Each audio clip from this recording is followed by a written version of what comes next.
The staggering number of false claims from former President Trump. On first count, Aaron, I counted at least 30 false claims. He said some Democratic states allow people to execute babies after birth, an egregious lie that is illegal in every state. He said everybody, even Democrats, wanted Roe v. Wade overturned. Roe was supported by 2/3 of Americans, even more Democrats. He said every legal scholar wanted Roe overturned, abortion returned to the states. Legal scholars have told me directly this is not true. He said the U.S. currently has the biggest budget deficit ever. No, that happened under Trump in 2020. He said the U.S. currently has a record trade deficit with China. That also happened under Trump in 2018. He said Biden personally gets a lot of money from China. Zero evidence of this. He said there were no terror attacks during his presidency. In fact, there were multiple attacks. He said Iran didn't fund Hamas, Hezbollah, other terror groups under his presidency. Iran, in fact, did. He said Biden wants to quadruple people's taxes. That is pure fiction. He said the U.S. has provided way more aid to Ukraine than Europe had. It's actually the opposite. He said the U.S. has provided about $200 billion in Ukraine aid. It's closer to $110 billion.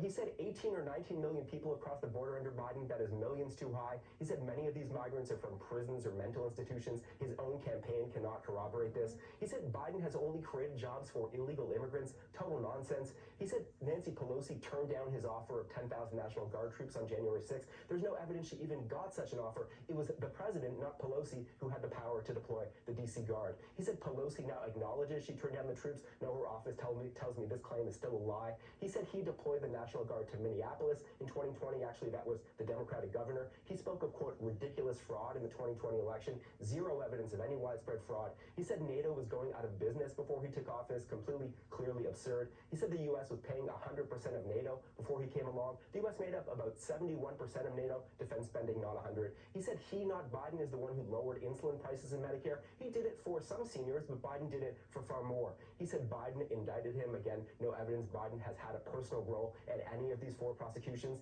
He said Europe takes no U.S. cars. Just not true. He spoke of food prices quadrupling under Biden. That's a wild exaggeration, though they are up. He said Biden made up the idea he called dead service members suckers and losers. No, the Atlantic magazine reported that, and then former Trump Chief of Staff John Kelly corroborated it. He said Biden called black people, quote, super predators for 10 years. Biden never once deployed that phrase, let alone for 10 years, though he did at least once speak of, quote, predators without specifying it was about black people. He said his Trump tax cut was the largest in U.S. history. Not true, though, in fairness, Biden also said this.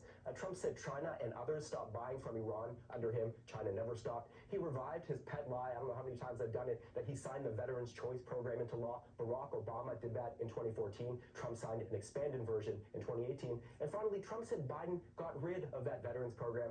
Biden has not done that.